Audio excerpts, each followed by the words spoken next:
So let's talk about the inspiration for this record. I know that the song Freedom, which I have heard more times than I should probably admit, like I said earlier, I could probably get up and sing it with you or for you. I'm not going to, don't worry.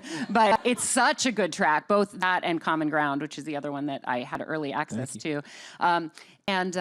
It's unapologetically political. I understand that you started writing these tracks the day after the election last year. You're dropping them on the anniversary of the inauguration. Yeah. And it is crazy to me on so many levels that these songs get more and more relevant day by day. It's crazy to me too. Because freedom is a straight up question about what it means to be free in America. It has lyrics that reference the Pledge of Allegiance, and you're calling out the system. Yeah, I mean, shouldn't we all? Right? Yes. You know, I don't think we should just take everything, face value. Like I think, if somebody tells you something, you should always question. God bless you. I think it's important to ask questions in life. I don't think you need to ask questions about everything all the time. I think you'll drive yourself crazy. But if something doesn't feel right inside of you, it's okay to understand and acknowledge, oh, something doesn't feel right in me, so I should try and figure that out. Or question, what is going on with me? What is going on around me?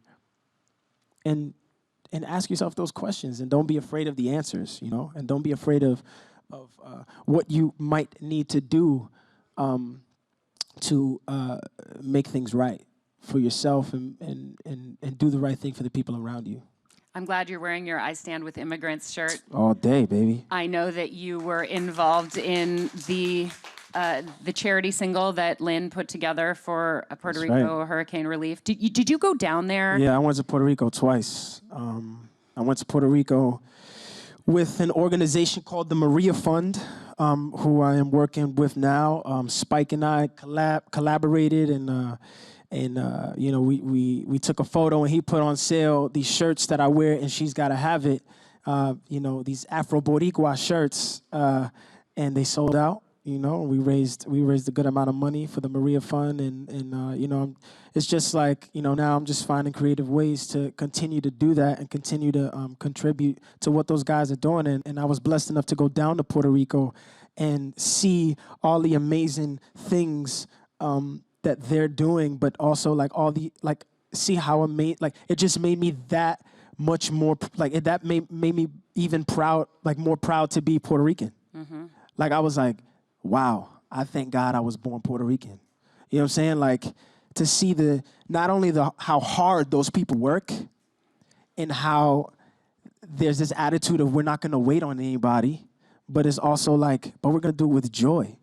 We went to one of the most devastated towns in Humacao, and I went ready to work. We had just gone to this other town called Comerío the day before, and we were cleaning up what used to be somebody's house. And that day was filled. That day was tough, but it was amazing to see the joy.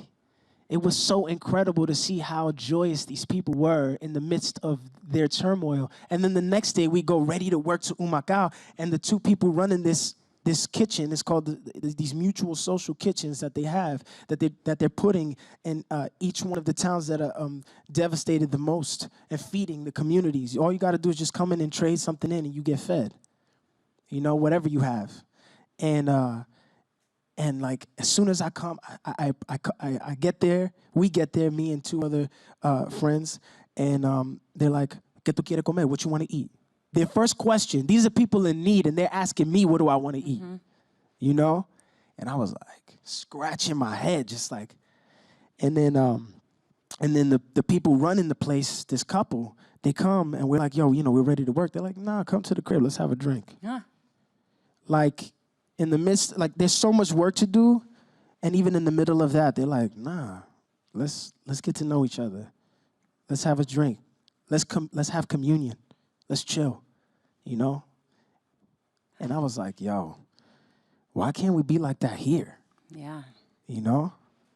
So, yeah, I understand you had a transformative experience with a taxi driver recently. Yo, so I met this taxi driver in LA in the Philippines.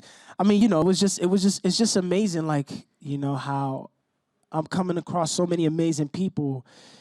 Like, we're going through so much in this country right now, but it's like I've met some of the most incredible people in the last 2 years. I'm like, wow. I'm like, we're going through all of this, but it's like I'm meeting some of the best people I've ever met in this crazy turbulent time. It's funny, right? Like, if a plane has turbulence, people tend to hold on to each other a little more. So I feel like we're on a plane that's having a lot of turbulence, but folks is like, come on,